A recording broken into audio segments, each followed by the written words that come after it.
मौन रहने का भी अभ्यास करो। न मौन सही तो कम बोलने का अभ्यास करो। और ये काम घरों में तो नहीं कर सकती हो, तो यहाँ आए हो तो कर लो। इतना ही फायदा सही, कम बोलना सीख जाएं, धीरे बोलना सीख जाएं, व्यवस्थित रूप से बैठना सीख जाएं। जीवन में बहुत कुछ तो सीखना है, और इन सब बातों को बताया भी नहीं, जब सिखाया नहीं जाता है। कई चीज़ें नहीं सिखाई जाती हैं। एक दूसरे को देख करके हम सीखते रहते हैं, नकल करते रहते हैं, लेकिन जीवन को सोच करके, समझ करके, एक व्यवस्थित तरीके से जीना, ये कम लोग कर पाते हैं। ताकि जीवन में अच्छा रिजल्ट मिले, जीवन में अच्छा परिणाम आए, इसके लिए यूं ही करते रह जाएंगे तो काम नहीं बनेगा। देखो, खेती भी करते हैं, खेत भी है, बीज भी है, सब कुछ है, लेकिन खेती करने का तरीका सही नहीं हो, कब पानी डालना है, कब जुताई करना है, कब उसमें खाद डालना है, कब निराई करना है, कब पानी नहीं डालना है, ये कौन सा बीज कब बोना है, ये सब का एक सिस्टम होता है। और वो सिस्टम न करे, चीज़ें तो हो, लेकिन वो जो लाभ मिलना चाहिए वो लाभ नहीं मिल पाएगा, वो लाभ नहीं मिल पाएगा। तरीके का बड़ा अंतर होता है। जैसे मैं आप लोगों को बताऊं, देखो यहाँ हम लोग बैठे हैं, इनमें से कई लोग होंगे जो भोजन बनाना जानते हैं। तो 10 लोगों को कहा जाए कि भाई आप लोग थोड़ा अलग हो जाओ, एक काम करना है। कौन सा काम करना है? भोजन बनाना है। और 10 के लिए अलग अलग काउंटर दे दिया जाए, अलग अलग चूल्हा, बर्तन और सीधा सामान, चावल है, दाल है, सब्जी है, आटा है, मसाला है, तेल है, सब कुछ। अच्छा, सामान में अंतर ना हो, सामान में अंतर ना हो। चावल एक ही बोरी से खोला गया है और सबको बराबर बांटा गया, वही सबके लिए वही दाल है, सबके लिए वही सब्जी है, सब कुछ है। और 10 से कहा गया कि इसमें भोजन बनाओ, और 10 ने भोजन बनाया। अब भोजन बन के तैयार हुआ तो जितने लोग 10 लोग थे, तो 10 का भोजन का स्वाद एक ही होगा कि अलग अलग होगा? क्या लगता है आप लोगों को? अलग अलग होगा। अच्छा, क्यों अलग अलग होगा? आप बताओ क्यों अलग? सामान तो वही है ना, समय भी वही है, वही पानी है, वही बर्तन है, सबके लिए वही बराबर है, सब कुछ वही है, लेकिन फिर भी स्वाद अलग अलग होगा। सोचिए क्यों अलग अलग होगा? तरीके में अंतर है ना? तरीके में अंतर है। बस यही बात है जीवन का। सबके लिए वही चीज मिली है। देखो, बुद्ध के शरीर को देखो और आपके शरीर, हम सबके शरीर में क्या अंतर है? 2 हाथ है, उनके भी। राम और कृष्ण के भी देख लो, कबीर के भी देख लो, जो सफल लोग हुए उनको देख लो, तो क्या होगा? 2 हाथ तो उनके भी थे, 2 हाथ तो हमारे भी थे, हैं? थे नहीं है? 2 पैर हैं, 2 आंखें हैं, 2 कान हैं। अच्छा, अंदर को देख लो, अंदर में जो उनका हृदय है, क्या उनमें 4 हृदय था? हार्ट एक ही था। किडनी 2 ही है, फेफड़ा है। अंदर देखोगे तो भी अंतर नहीं, शरीर को भी देखोगे तो भी अंतर नहीं। अच्छा, जो बाहर से मिल रहा है, जैसे सूर्य की रोशनी, तो उनके लिए सूर्य की रोशनी अलग थी, हम लोग के लिए अलग है। पहले सूर्य कोई दूसरा था? नहीं। जो हवा मिल रही है, नहीं, उनका ऑक्सीजन जो मिलता है वो स्पेशल क्वालिटी का है, ऐसा तो है नहीं है। ऑक्सीजन भी सबका बराबर है। अच्छा, बारिश होती है, पानी मिलता है, अलग अलग है। अच्छा, भोजन चावल दाल सब्जी रोटी जो खाते हैं सब लोग खाते हैं। अच्छा, उनकी बात तो छोड़ दीजिए, वो लोग बड़े लोग हैं, यहीं बैठे लोग हैं, चलो सबका भोजन बराबर, सबके लिए हवा बराबर, सबके लिए पानी बराबर, सबको रहने बसने की बराबर, लेकिन सबका सुख दुख अलग अलग हो जाएगा। क्यों हो जाएगा? वो क्यों सुखी हो गए, हम लोग क्यों दुखी बने हुए हैं? यदि इन्हीं बातों को सोचने लग जाए तो अंतर पड़ने शुरू हो जाए। कुछ तो है कारण ना, कुछ तो है। इसी दुनिया में रह करके कुछ लोग हैं जो दुखी और दुखी होते चले जा रहे हैं। इसी दुनिया में रह करके, इसी गांव और समाज में रह करके कुछ लोग हैं जो सुखी और सुखी होते चले जा रहे हैं। और बात तो छोड़ दीजिए, अपने ही घर को देख लो ना, मैं दूर कहाँ ले जाऊँ आपको, आप अपने ही गांव को देख लो, अपने घर को देख लो। आपके घर में सबके लिए बराबर भोजन बनता है, सबके लिए सारी व्यवस्था है, लेकिन उन्हीं में से एक जन देखोगे थोड़ी थोड़ी बातों के लिए नाराज होते रहता है, झुंझलाते रहता है, काम के लिए कहो तो टाल मटोली करते रहता है, उद्वेगित होते रहता है, और ऐसा लगता है कि पूरे घर में परेशान कर रखा है। और उन्हीं में से कुछ लोग होंगे जो सब कुछ बढ़िया करता है, काम बताओ बढ़िया कर देगा, बात करो बढ़िया से करेगा। अंतर कहाँ से आ गया? क्यों हो गया ऐसा अंतर? कुछ तो है ना कारण। क्या है वो कारण? तरीका। बस अंतर आ गए इसी तरीके में। अब उस तरीके को ठीक कर सकते हैं क्या? असंभव है ऐसा करना, संभव है, ये हम कर सकते हैं। कितना बढ़िया है ये। जीवन को यदि कोई बदलना चाहे, जीवन को सुधारना चाहे तो असंभव नहीं है, असंभव नहीं है। ठीक ठाक करना चाहे कोई असंभव नहीं है, आप कर सकते हैं, कोई भी कर सकता है ये काम। अब आप कहें क्या बताएं जी, हमारे पास तो पैसे नहीं हैं इसलिए हम तीर्थों में नहीं जा सकते। ये हो सकता है, आप यहाँ से प्रयागराज जाना चाहें, बनारस जाना चाहें, काशी जाना चाहें, या फिर रामेश्वरम जाना चाहें, बद्रीनाथ जाना चाहें, द्वारका जाना चाहें, पैसा नहीं है, ये हो सकता है। लेकिन आप अपने वाणी को सुधार सकते हैं, इसमें कौन सा पैसे की जरूरत है? बोलने के तरीके को ठीक कर सकते हैं, इसमें कौन पैसे की जरूरत है? बताओ कौन तरीका है, कौन सा? अब इतना तो करना है, बोलने के तरीके को ठीक कर लेना है, सोचने के तरीके को ठीक कर लेना है, काम करने के तरीके को ठीक कर लेना है, खान पान को ठीक कर लेना है, बस। कितना सरल है ना। लेकिन नहीं करते हैं हम, ये अद्भुत, नहीं करते हैं, वही काम नहीं करते हैं। बहुत कठिन कठिन काम करेंगे, बहुत देर तक पूजा पाठ जाप तप। कई जगह तो मैंने देखा है, आप लोग भी देखे होंगे, कहीं कहीं कोई तीर्थ स्थल होता है जिसके बारे में बड़ी प्रसिद्धि होती है, या कोई तपस्वी संत मैंने देखा है, तो उनसे मिलने जाना होता है या उस तीर्थ में जाना होता है। तो जानते हो कैसे जाते हैं? पहले तो सीधा लेटते हैं ऐसा लंबा लंबा, फिर वहाँ कोई चिन्ह बनाते हैं, फिर उसके बाद में वो चिन्ह के बाद में फिर जाएंगे, फिर लेटेंगे, फिर लेटेंगे। मतलब लेटते हुए वहां तक पहुंचते हैं कई कई किलोमीटर। कुछ लोग पैदल चलते हैं कई किलोमीटर। इधर ही तो ज्यादा चलता है क्या, वो ऐसे कंधे पर वो एक बोल बम वाला देवघर, कितने लंबी यात्रा करते हैं पैदल। कुछ लोग डाक बम और क्या क्या कहते हैं, मैं तो सुनता हूँ। उधर भी शुरू हो गया है, इधर का देखा से कि छत्तीसगढ़ में भी देखा, अब बोल बम चिल्लाते रहते हैं, न उनका तम्बाकू छूटता है। देखो कोई बोल बम में जाते हो, मैं उनकी आलोचना के लिए नहीं बैठा हूँ यहाँ पर, आप लोग जाओ, लेकिन न उनका तम्बाकू छूटता है, खैनी खाना नहीं छूटता है, बीड़ी गांजा भांग सिगरेट पीना नहीं छूटता है, झूठ बोलना छूटता नहीं है, गलत कर्म नहीं छूटते हैं।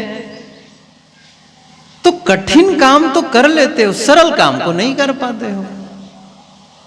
क्या मैं गलत कह रहा हूं? कितना सरल है बताओ। अब बैठे हैं आपस में, किसी की निंदा और चुगली में लगे हुए हैं। पूछ लो इन माताओं को, बड़ी सीधी साधी लग रही हैं। वहाँ अभी देख रहे थे हम लोग, वहाँ जब वहाँ हैं गेट में तो कम से कम 7-8 बार पहले वो प्रणाम किए हैं दरवाजे के पास में आकर के, फिर उनके पीछे वो भी किए, फिर उनके पीछे वो भी किए। कहा कितनी विनम्रता और भक्ति है। ये मैं सच्ची बता रहा हूँ, ये अभी इतने लोग ना गुजरात में इकट्ठे नहीं होते ध्यान में बैठने के लिए, मैं जानता हूँ गुजरात में इकट्ठे नहीं होते दूसरे पर, लेकिन आपके यहाँ ये विशेषता है, ये तो है। मैं ये कहना चाहता हूँ कि ये सब काम करो, लेकिन जो महत्वपूर्ण काम है जीवन में उसको भी करना शुरू कर दो। क्या है, बैठे अब यही सब, इतनी भक्ति भावना, इतनी प्रेम है, ध्यान में आकर के बैठते हैं, कितना ध्यान लगता है नहीं लगता है ये तो वही जाने, लेकिन फिर भी भावना है नहीं चलेंगे ध्यान में।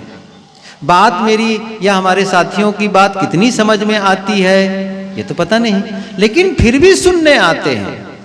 ये कितनी अच्छी बात है, पॉजिटिविटी है, सकारात्मकता है।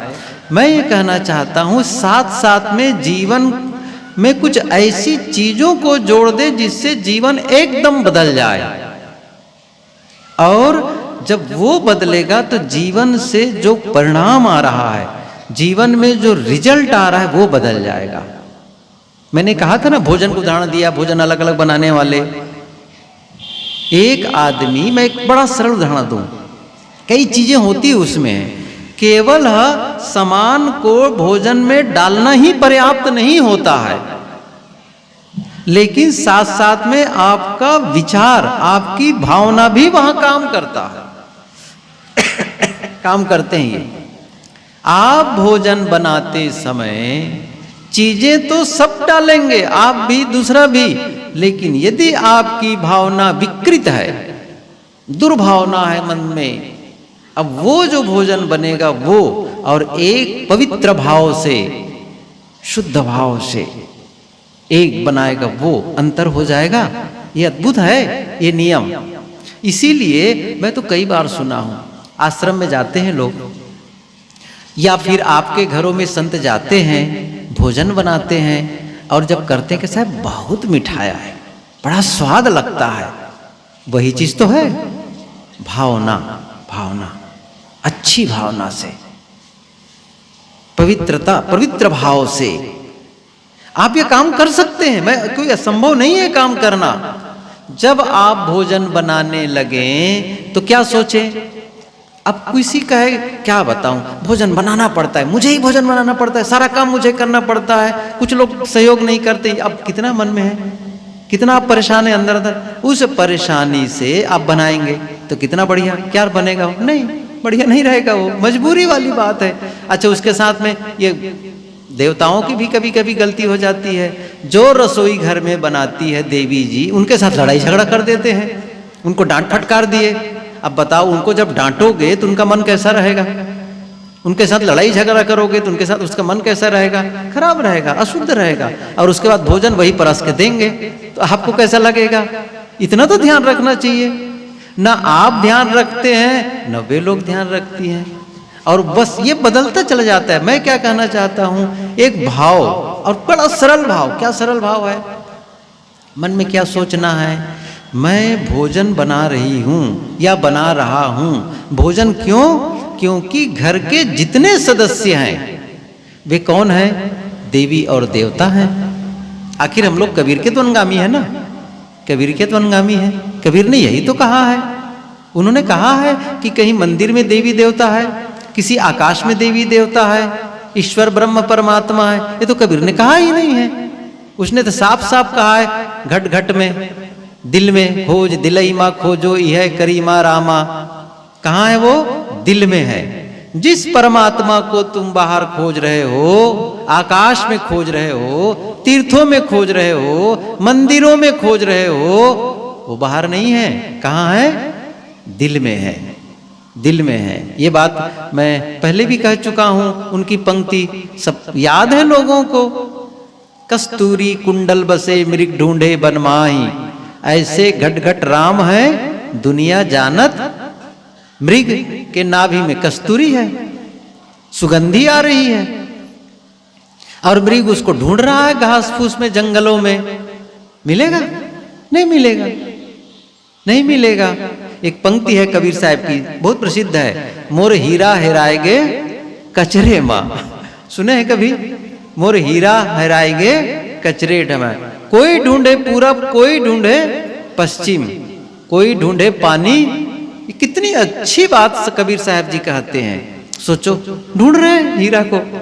अब हीरा कहीं अलग है? नहीं, सबके दिल में है। वो मन की पवित्रता, यही तो हीरा है।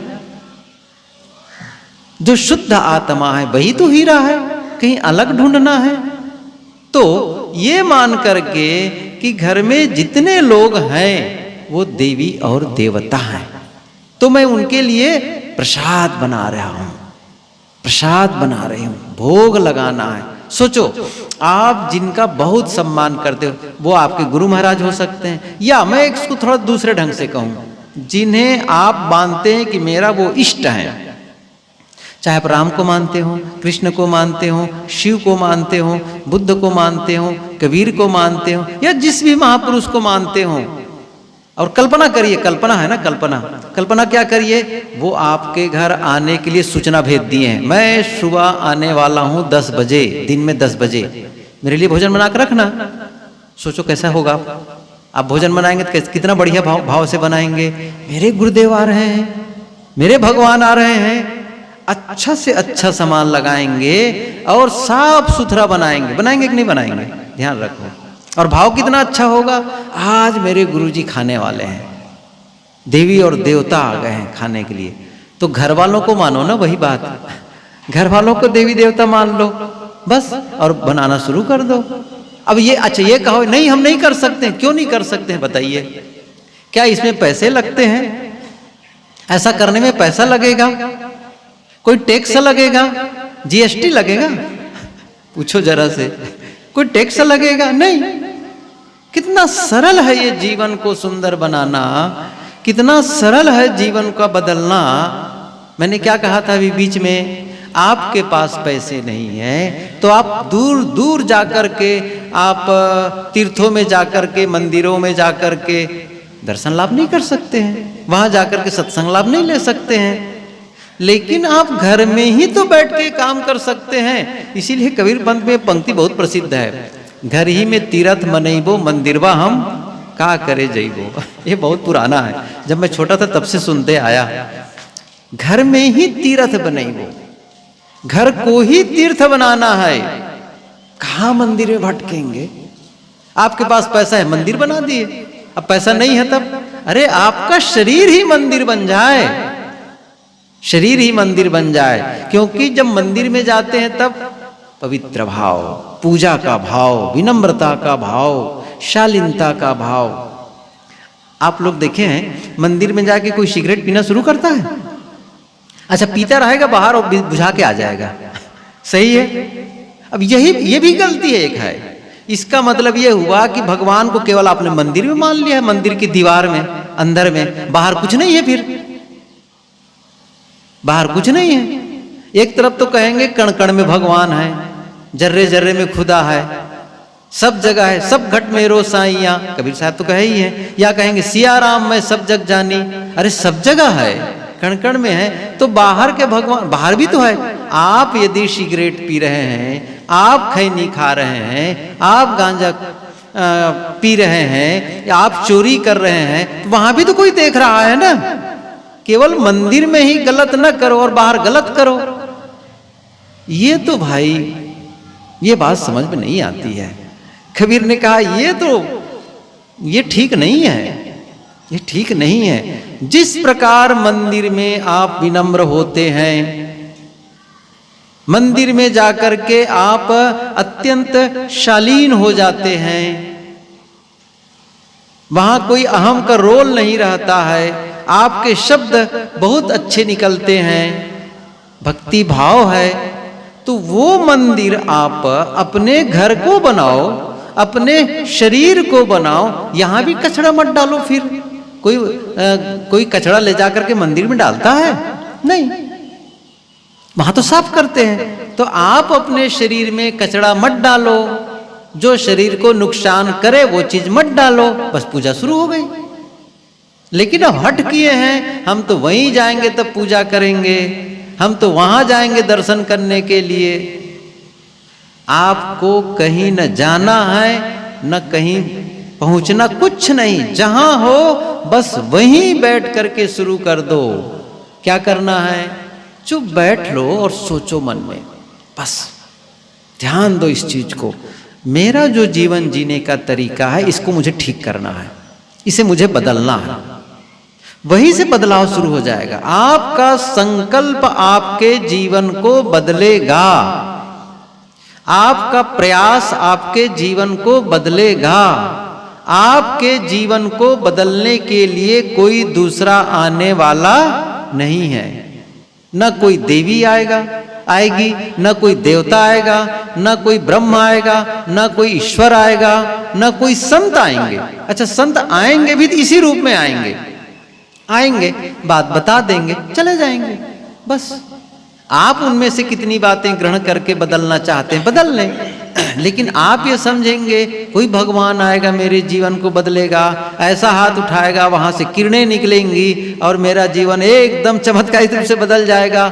सपना देखते रहो बस, होने वाला नहीं है ये होने वाला नहीं है। आप हैं जो बदलेंगे, अपने को बदलेंगे। संत आएंगे, वो निर्देश दे देंगे बस। और मैं बार बार कह रहा हूं इस चीज को, यह असंभव नहीं है। यह बात मैंने अभी 2 बार दोहराई है। क्या कहा मैंने?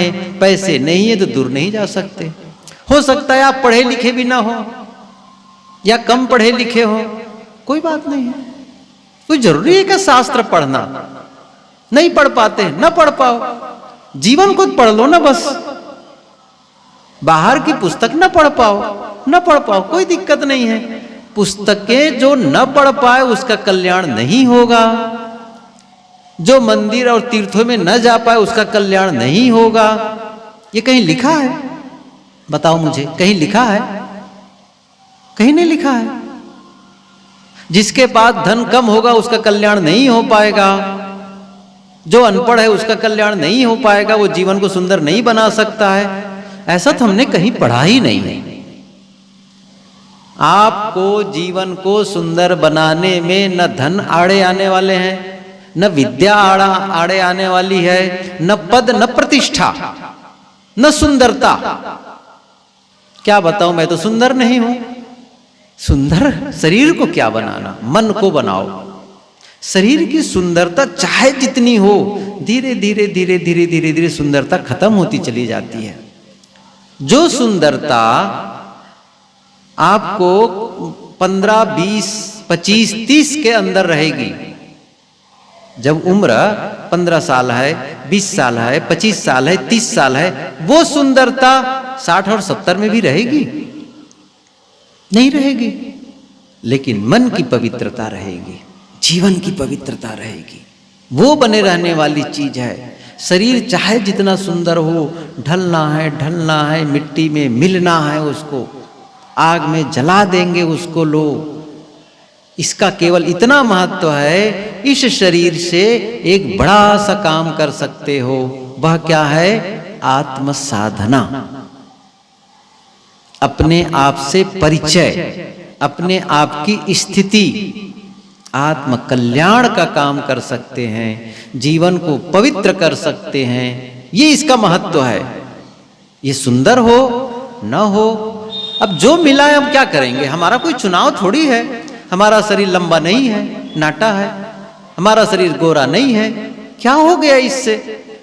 ये कुछ नहीं है, 2 कौड़ी इसका महत्व है, कोई महत्व का नहीं है। आपके शब्द कैसे निकलते हैं, आपके व्यवहार कैसे होते हैं। देखने में सुंदर बहुत शरीर बहुत सुंदर है, लेकिन वाणी में बड़ी कड़वाहट है, अंदर में गंदगी भरी हुई है। वो तो गोस्वामी तुलसीदास की पंक्ति याद करो, उन्होंने बहुत अच्छी बात कही है। उन्होंने कहा है कि मन मलिन तन सुंदर कैसे, विष रस भरा कनक घट जैसे। ध्यान दो, बहुत अच्छी बात कह रहे हैं गोस्वामी तुलसीदास जी। मन मलिन तन सुंदर कैसे, तन सुंदर है और मन मलिन है, वो उसी प्रकार से है। विष रस भरा कनक घट जैसे, सोने के घड़े में जहर भरा हो। ध्यान दो, सोने के घड़े में जहर भरा हो और मिट्टी के घड़े में शीतल जल भरा हो, कौन अच्छा है बताओ? किसको पियोगे? जहर को सोने में भरा इसलिए कि शीतल जल को? कितना सरल है इस चीज को समझना। केवल शरीर की सुंदरता कल्याण में बाधा नहीं है। या वो अच्छा कोई सुंदर है तो मैं तो सुंदर हूं कल्याण नहीं कर सकता, ऐसा भी नहीं है। शरीर सुंदर है तो ध्यान दो मन को भी सुंदर बना लो। ये बात ख्याल आ गई। शुक्रात ये यूनान के बहुत बड़े संत, बहुत बड़े मतलब बहुते बड़े समझ लो आप, जो बुद्ध और महावीर जो स्तर के थे उसी स्तर के शुक्रात भी थे। गुरुदेव जी कहा करते उस समय को कबीरी थे। लोगों से प्रश्न किया करते, देखने में सुंदर नहीं थे, चेहरा उनका कुरूप था। एक दिन वो दर्पण देख रहे थे तो उनके साथ में बैठे लोग उनके अनुगामी रहे होंगे। उन्होंने कहा कि गुरुदेव चेहरा तो सुंदर नहीं, आप दर्पण क्यों देख रहे हैं? दर्पण क्यों देख रहे हैं? तो शुक्रात ने क्या कहा, इसीलिए देख रहा हूं, इसीलिए देख रहा हूं। और उन्होंने कहा कुरूप आदमी को, जिसका चेहरा सुंदर नहीं है, उसको भी दर्पण इसलिए देखना चाहिए, दर्पण देखते समय वो विचार करे जैसा मेरा चेहरा कुरूप है, मेरा मन तो कुरूप नहीं है ना। मैं चेहरे को तो नहीं बदल सकता लेकिन मन को बदल सकता हूं। और स्वरूप आदमी को, सुंदर आदमी को दर्पण इसलिए देखना चाहिए जैसा मेरा चेहरा सुंदर है, मेरा मन तो सुंदर है ना। जैसा चेहरा सुंदर है वैसा ही मुझे अपने मन को भी सुंदर बनाना है। ये बार बार इंडिकेट करे, बार बार याद हो इस चीज के लिए, रिमाइंडर का काम कर जाए दर्पण आपके लिए। तो बात यहां पर थी कि मन की पवित्रता। और यहां बैठकर हम लोग क्या कर रहे हैं? यहां बैठकर क्या कर रहे हैं? शरीर को सुंदर बनाने में लगे हुए हैं। कोई पद प्रतिष्ठा पाने के लिए बैठे हैं, कोई धन बढ़ाने के लिए बैठे हैं, नहीं। अंदर से तराशना, अंदर से संवारना, तराशना है, ठीक करना है इस चीज को। मन के कचड़े की सफाई करनी है हम सबको। तो मैं ये कह रहा था कि जीवन का बदलना असंभव नहीं है। इसके लिए ना आपको कहीं जाना है, ना आपको कहीं आना है, न इसके लिए धन, न इसके लिए पद, न इसके लिए प्रतिष्ठा, न इसके लिए सुंदरता, न इसके लिए पढ़ाई लिखाई, कुछ नहीं। जहां है वैसे ही, उम्र कितनी हो, जवानी में कर सकते हैं, बुढ़ापे में नहीं, क्यों नहीं कर सकते हैं? बचपने में क्यों नहीं कर सकते हैं बताओ? सब समय कर सकते हैं। नहीं मैं तो गांव का हूं, या मैं तो स्त्री हूं, पुरुष लोग ही कर सकते हैं। कोई बाउंडेड नहीं है, कोई सीमा नहीं है। बस आपका निर्णय महत्वपूर्ण है। क्या आप चाहते हैं? आप चाहते हैं तो कर सकते हैं, और उपाय मिलेंगे आपको, बताने वाले मिलेंगे आपको। और मैं वही बताने जा रहा हूं कि आपको बैठ करके निर्णय लेना है। जो मेरा शब्द बोलने का तरीका है उसे मुझे ठीक करना है। ठीक करने का मतलब क्या है? यदि कटु निकल रहा है, गलत निकल रहा है, अश्लील निकल रहा है, दूसरों को दुखाने वाला निकल रहा है, बस उसे नहीं, उसे नहीं, उसे नहीं।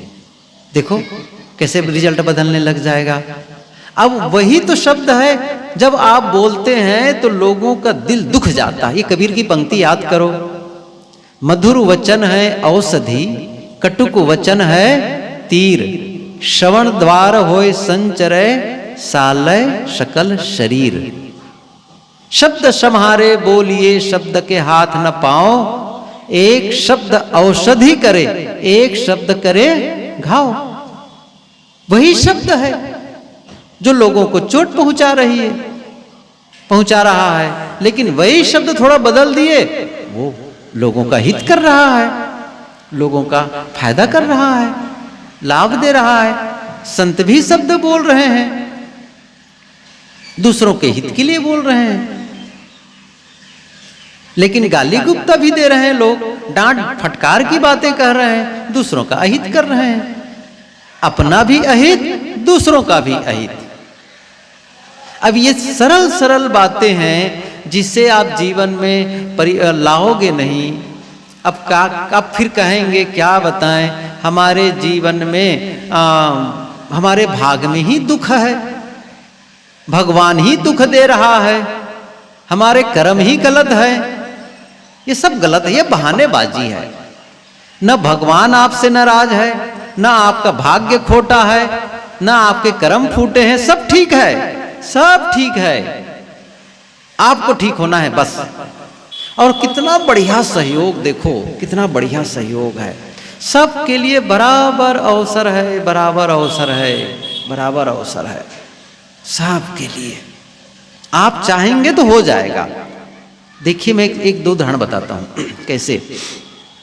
जैसे आप लोग कभी गए होंगे जहाँ एक गार्डन हो, बाग हो, जहाँ फूल लगे हों, कहीं ना कहीं गए, या अपने घरों में ही फूल लगाते हैं आजकल, तो कोई दूर की बातें नहीं जानी है।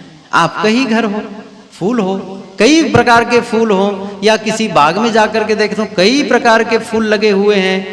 अब आप वहाँ जाएंगे या आप ही अपने घर में फुलवारी लगाए होंगे तो देखेंगे कि उसमें क्या होगा, पानी डालेंगे एक ही प्रकार का पानी होता है, सूर्य की रोशनी भी वही होती है, जमीन भी वही है, जमीन भी वही है, खाद भी वही है, हवा भी बह रही वो वही है, सब के लिए बराबर बराबर। लेकिन आप देखेंगे गुलाब का फूल है, गुलाब का पौधा है, उसमें गुलाबी रंग का फूल है, लाल रंग का फूल है।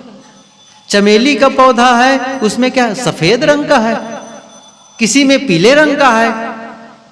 अब पूछो वहां के माली से या उस बागबान से या उस व्यक्ति से जो फूलों की सेवा में लगा हुआ है, भैया आप तो सबके लिए बराबर ढंग से पानी दे रहे हैं, सबके लिए वही जमीन है, वही खाद पानी है, वही हवा है, वही वातावरण है, लेकिन ये अलग अलग रंगों के फूल क्यों हैं?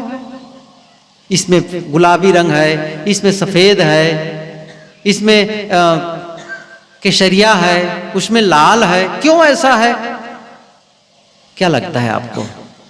कुछ तो है ना कारण। तो क्या कहेगा वो? उत्तर देगा, भले ही सबके लिए समान रूप से वातावरण क्रिएट किया गया है, समान रूप से बाहरी वातावरण सबके लिए बराबर है, लेकिन वो जो पौधा है ना, उसका जो बीज है ना, वो अंतर है।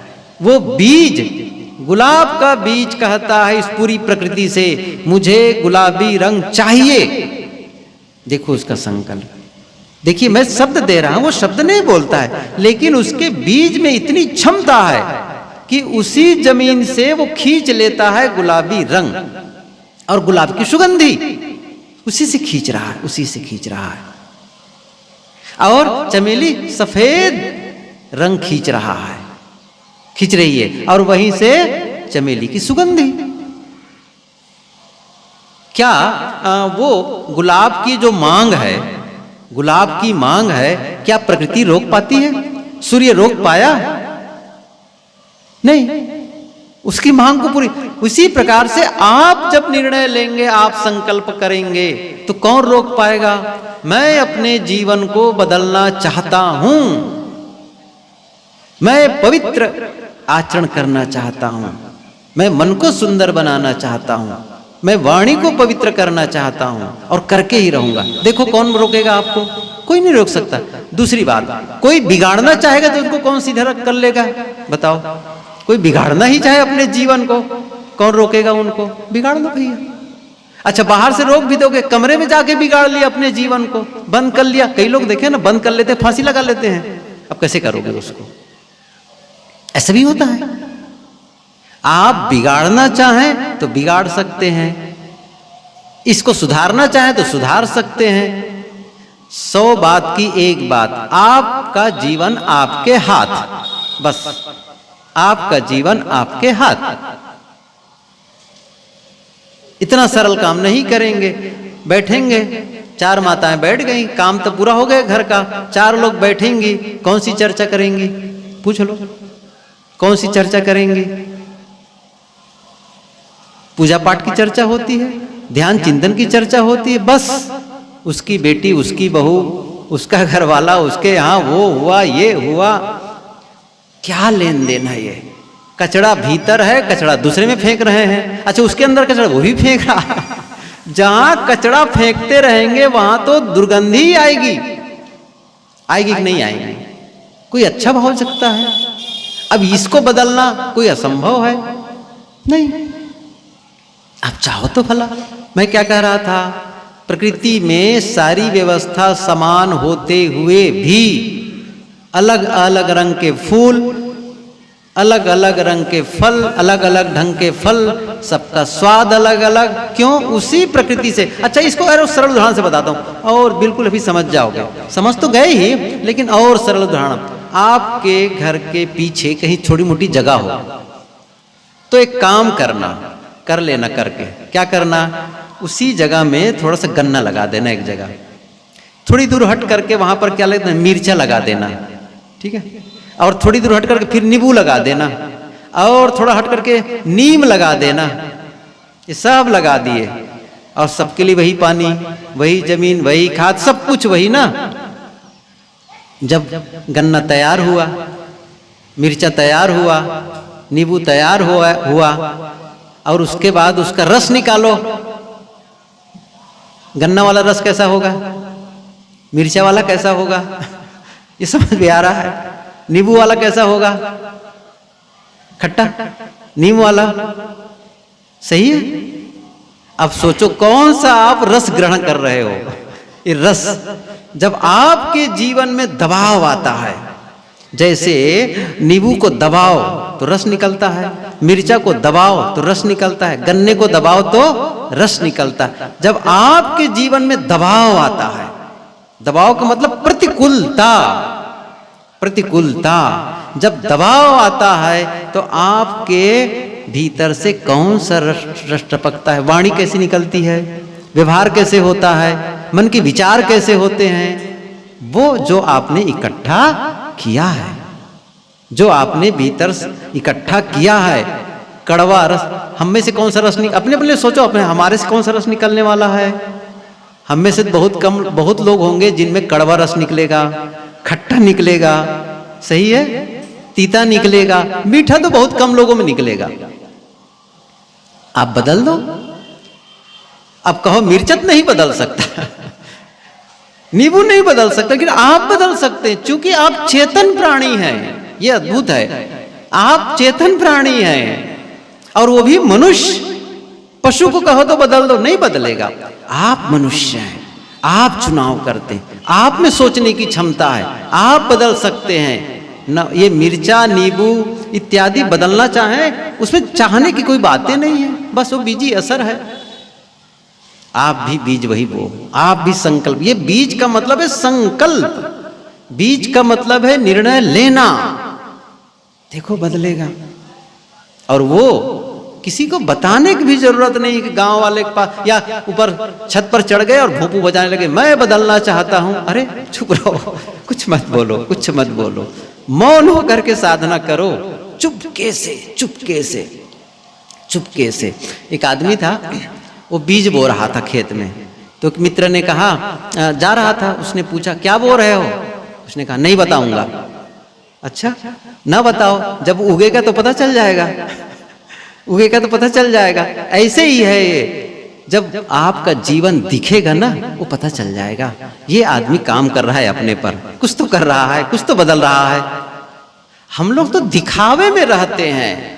क्या दिखावे में? मंदिर जाएंगे दिखाएंगे, पूजा करेंगे दिखाएंगे, जब तब करेंगे दिखाएंगे। दिखाओ मत, दिखाओ मत, शांत होकर के। क्या दिखाना दूसरों को? अपने को ही बदलना है? नहीं, चुप और भीतर से काम शुरू कर दो, काम शुरू कर दो, बस इतना बढ़िया रिजल्ट आएगा। ये यही जीवन है जिसमें आप दुखी हो रहे थे। जब बदलाव किए, काम किए, इसी जीवन में आप सुखी होने लग जाएंगे, आनंद। अच्छा, वही परिवार है जिनके साथ लड़ाई और झगड़ा होता था, अब चूंकि बदल गए, अब वही परिवार है जिसमें आनंद आने लग गया। लगेगा कितने अच्छे लोग हैं घर के लोग, वही गांव है जो आपको काटे दौड़ते, गांव के लोग जो आपको काटने दौड़ते थे, खाने दौड़ते थे, अब वही गांव के लोग क्या हो गए, बड़ा सहयोगी हो गए। अच्छा वो नहीं बदले, आप बदल गए, आप बदल गए। क्या सुने नहीं सुने एक पंक्ति, आप भला तो जग भला। सही है, आप भला तो कर भला तो हो भला। ये कितनी सरल सरल बातें बहुत पहले से कहते आए हैं लोग, लेकिन ध्यान दो, बस जीवन पर ध्यान दो। ये ध्यान केवल यहां के लिए नहीं है, बाहर भी ध्यान दो। जीवन को शब्दों पर ध्यान दो, विचारों पर ध्यान दो, कर्मों पर ध्यान दो, व्यवहार पर ध्यान दो, खाने पीने पर ध्यान दो, उठने बैठने पर ध्यान दो। कौन सा मित्र है, ध्यान दो। कहां जाना, कब सोना, कब जागना, ध्यान दो। क्या देखना क्या नहीं देखना, ध्यान दो। कुछ भी देखे चले जा रहे हैं टीवी में, क्या मतलब निकलता है? किसी भी के साथ बैठे हैं, समय बर्बाद कर रहे हैं? नहीं, अलग, मेरा ढंग अलग है जीने का, क्योंकि मुझे बदलना है। उनको तो चिंता नहीं है, उनको तो अपने जीवन की ही चिंता नहीं है, दूसरे की क्या चिंता करेंगे। आपको तो चिंता है, आप तो सत्संगी हैं, आप तो समझते इन चीजों को, तो प्रपंच में क्यों नहीं, मुझे प्रपंच में नहीं रहना है, सही तरीके से जीना है। तो ये जब बदलाव लाएंगे तो जीवन में फिर सुगंधी आने, सुगंधी मतलब नहीं कि परफ्यूम वाले सुगंधी, मतलब एक पवित्रता का भाव। संत के पास जाते हैं तो क्या वहां उसके शरीर से सुगंधी आती है? नहीं, वहां बैठ करके सुकून मिलता है। गए, कुछ भी ना बोले, केवल बैठे और आए, बहुत अच्छा लगा। वहां की इन्वायरमेंट, वहां का वाइब्रेशन चेंज हो जाता है अलग ढंग से। केवल आप गए और आ गए, बस मिले। मैं जानता हूं इसी बिहार में न जाने कितनी बार गुरुदेव जी के साथ आया। गुरुदेव जी के दर्शन के लिए लोग खिड़की खोलवाते, थोड़ा खिड़की खोल दे, मैं देखूंगा थोड़ा सा, एक बार झलक मिल जाए, आ जाए। कितनी बार ऐसा होता था। ये बैठे हैं मेरे सामने रतवाड़ा वाले, इनके यहाँ पहली बार गए तो उस समय तो रास्ता भी नहीं था। गाड़ी जब चलती थी तो धूल उड़ती थी तो सीधे छत पर जाती थी गाड़ी के, पूरा शीशा बंद करके हम लोग गए। शाम हो गई थी पहुंचते पहुंचते, और वहां भीड़ बैठी थी। गुरुदेव जी ने मुझसे कहा कि मैं स्नान करके आता हूं, तुम जाओ मंच पर संभालो। अब वहां तो इतनी भीड़ बैठी है, मेरी कौन सुनने वाला। फिर भी बोलता रहा, और कई साल पहले की बात है, मेरे में भी उतनी क्षमता नहीं, फिर भी बोला कुछ देर तक के, ताकि सभा को तो सत्संग चाहिए था। फिर बोलता रहा बोलता रहा। बहुत देर के बाद गुरुदेव जी गए, सब सन्नाटा, सुनने लग गए।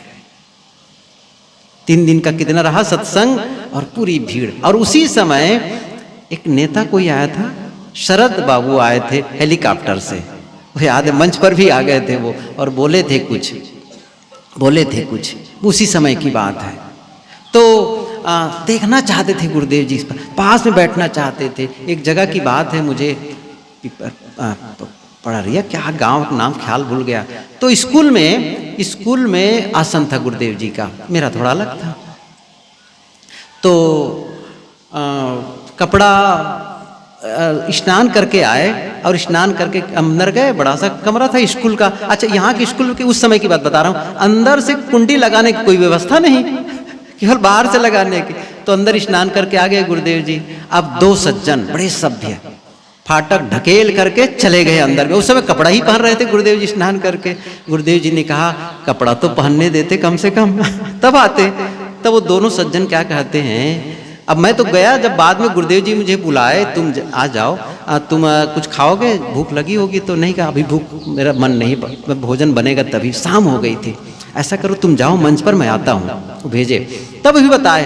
अब यहाँ इतने ये लोग प्रेमी, आओ तो इतना कष्टप्रद स्थिति थी, साहब की शरीर में भी अच्छी तकलीफ रही, उसके गर्मी, और उसमें आए थे।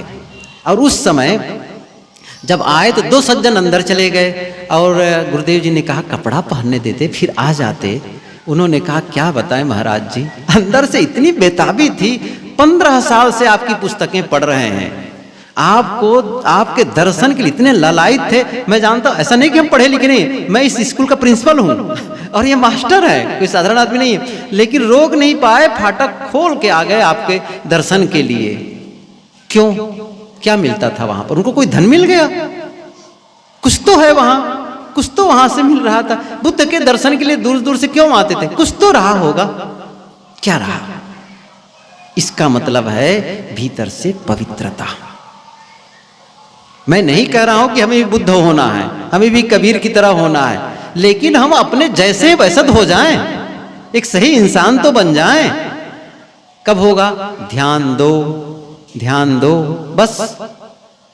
कौन से भगवान को मानते हैं, कितनी पूजा करते हैं, कितना जप करते हैं, कितना माला जपते हैं, ये सब सेकंड नंबर का है, सेकंड नंबर का, फर्स्ट नहीं है ये। फर्स्ट है आप जीवन को कैसे ध्यान पूर्वक जीते हैं, बेध्यानी में जीते हैं, सावधानी में जीते हैं, असावधानी में जीते हैं, व्यवस्थित जी रहे हैं कि रहे हैं, लापरवाही में जी रहे हैं, कैसे जी रहे हैं, ये अंतर डालता है जीवन में। ये पूजा पाठ थोड़ी अंतर डालता है, नहीं, ये जब तक थोड़ी अंतर डालता है। सुबह गाते रहो, गाते रहो, भजन गाओ, कुछ नहीं होने वाला उससे है। दूसरों का हल्ला मचा करके दिमाग खराब भी हो जाता है, बहुत हल्ला मचाते हैं तो। अपने भीतर पवित्रता लाओ, तब जाकर के जीवन बदलेगा। समय हो गया है, थोड़ा सा आप ध्यान कर लेते हैं। कल मैं और बताऊंगा इसको विस्तार से, एक एक चीज को बताना है। कल भर का तो टाइम है, परसों थोड़ा रहेगा, तो आप लोग कल भी आना, दोनों टाइम, तीनों टाइम साधना भी करो, कुछ बातें सुनो, हो सकता है आपके काम के लायक हो जाएं। तो अब साधना में थोड़ा बैठे। साधना कैसी करनी है बता दिया गया है। सीधा बैठो, स्थिर आसन से बैठो, आरामदायक मुद्रा में बैठो, तनाव रहित बैठो, आंखें बंद होनी चाहिए। ये भाव भीतर पैदा करो, मेरा मन शांत हो रहा है, सांसें भी धीरे धीरे सांस चाहिए, मुझे कुछ चाहिए ही नहीं, निष्काम भाव। जो भी चाहोगे, माटी पाथर कचड़ा, क्या चाहना है? चाह करके तो फिर अभी तक जीवन का चला जा रहा है। एक समय तय करो, मुझे कुछ नहीं चाहिए। जब साधना में बैठो, क्या कहना है? मुझे कुछ नहीं चाहिए, शांत, बस मैं विश्राम कर रहा हूं। क्यों? मैं पूर्ण हूं, मैं पूर्ण हूं, और कुछ नहीं चाहने की अवस्था में मैं शांत हूं, गहरी शांति का अनुभव करता हूं। अकेलापन, मैं अकेला हूं, मैं अकेला हूं, भीतर से सन्नाटा, शांत।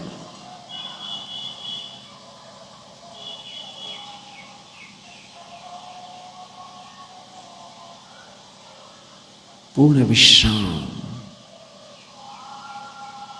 मैं शुद्ध आत्मा हूं, शांत आत्मा हूं, उसी शांति का अनुभव करता हूं। मेरा मन शांत है, पूर्ण विश्राम, द्वंद्व रहित मन, क्लेश मुक्त मन।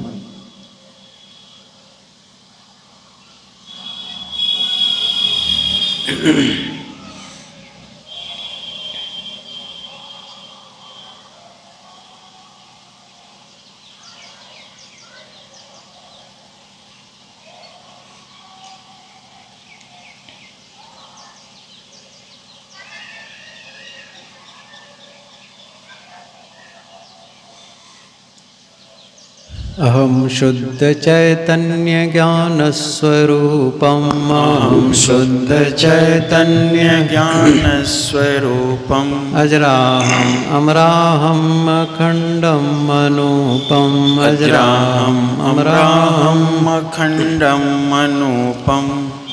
सभी लोग बोलेंगे, सुनो, और जो कहा जा रहा है उसको दोहराओ।